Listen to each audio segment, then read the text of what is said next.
Hey everybody, welcome back to Football Talk with Vinny. In today's video, we're going to be going over the Indianapolis Colts. So the Indianapolis Colts had a pretty interesting offseason, obviously at quarterback for sure, so let's get right into it. So let me just quickly go over the losses for the Indianapolis Colts. They knew Philip Rivers was going to retire, so you had a major need at the quarterback position. You also had Jacoby Brissett. His contract expired as well, so pretty much all your quarterbacks were no longer under contract. Also, some guys like Malik Hooker and Justin Houston are actually no longer on the roster. They're actually both free agents. I think Malik Hooker, it looks like, is going to end up in Dallas.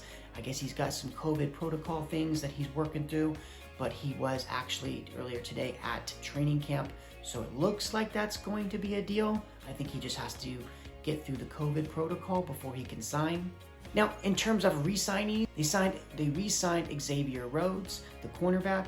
They also re-signed T.Y. Hilton and Marlon Mack to be that backup running back for them.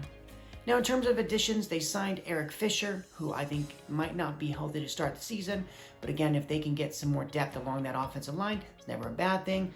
Obviously, the Colts have one of the best offensive lines in the league, but anytime you can add depth just in case there's an injury for a week or two, it's never a bad thing. They also signed a guard from Carolina, Chris Reed, and another offensive lineman, oddly enough, from the LA Chargers, in Sam Tevi. Now, I believe Anthony Costanzo did retire, so obviously with that retirement, you do need to kind of replace him. You know, maybe they feel like they did replace him with one of those signings and the other pieces are kind of more just depth pieces for them on the offensive line. Now, obviously, the biggest news of the offseason for the Indianapolis Colts came when they traded a first-round pick, really a second-round pick this year, and then a second-round pick that could become a first-round pick for next year's draft for Carson Wentz. Now, I think a lot of people are kind of down on Carson Wentz. I'm not really as down on Carson Wentz as most other people are because I kind of look at it similar to like Tom Brady. Now, in no way am I comparing Carson Wentz to Tom Brady, but the reason why I say it's similar is because Tom Brady's last year in New England, people were talking about how he's lost it and he's getting old, he's starting to show his age. And, you know, instead of acknowledging that football is a team sport and the New England Patriots offensive roster was pretty bad, so it's hard for any quarterback to be successful, I think Philly is close to the same. Now, I think they have maybe a little bit better of a talent on the offensive side of the ball. It's not as big of a gap as everyone thinks. I think that offensive line for the Eagles got real old, real fast. They're no longer elite like they were 3-4 years ago. I think the weapons on the outside are mediocre at best. You know, unfortunately, and it's been memes everywhere if you're an Eagles fan, where the receiver that they drafted usually is nowhere near as good as the 3 or 4 receivers that were taken right around them before and after. And it's been like that for the last couple of years. Obviously, you have the tight ends. They're still good. But again, you know, I think the weapons for the Eagles makes it tough for Carson Wentz to thrive. And also with the offensive line being porous, they don't have the same protection they had several years ago when Carson Wentz was playing at an MVP level. Now, though, when you go on to the Indianapolis Colts, you go from one of the worst offensive lines to one of the best offensive lines essentially overnight. And I don't care who you are as a quarterback, if you have a better offensive line, you will look like a better quarterback. Because again, you'll be able to run the ball more effectively, the holes will be open, and when you do have to pass, there'll be more protection. And if there's more protection, all these quarterbacks that are in the NFL, they got to the NFL for a reason. They are very good. Right now, obviously, you're comparing the elite of the elite, so that's why some people look bad. But again, if you have a good offensive line, I think that Carson Wentz will be able to go back to playing at a Pro Bowl caliber level. Maybe not the MVP season, but I think he actually might have a Pro Bowl caliber year this year. With these videos, I don't really give like projections too much, but if I was going to give like a just initial thought, reaction, and projection on Carson Wentz's stats this year, it's good to have because I'll have the video to be able to pull it up to see if I was right or wrong. I can easily see Carson Wentz throwing for about 4,000 yards, 28 touchdowns, let's say 28 to 30 touchdowns, and maybe 11-ish interceptions. So again, I think if he were to throw about 30 touchdowns to 11 picks and 4,000 yards, I think that is a fringe Pro Bowl caliber year. He might not make the Pro Bowl because of the quarterbacks that are in the AFC. There's so many good ones. But again, that is a good enough season to where you can see him start to come back to be himself.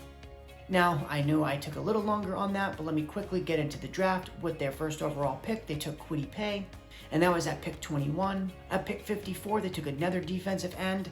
It's going to be Dayo Odeyingbo. Oh my gosh. The name is Dayo Odeyingbo. I'm super pronouncing that wrong, and I apologize, so I'm definitely going to spell that one.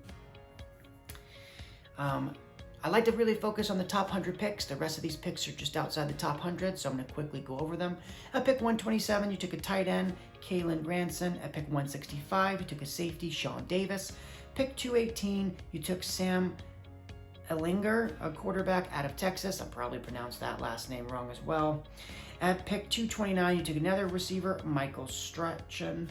And at pick 248, you took an offensive tackle, Will Fries.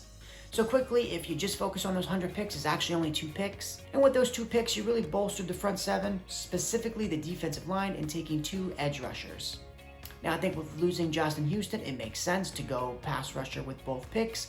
Again, you can never have enough pass rushers, and that is a position where if you have depth and you can rotate guys in and out, it's always a good thing, because sometimes those D linemen do get tired. You are going up against 300-plus pound offensive linemen, 40, 50 plays a game, so it makes sense.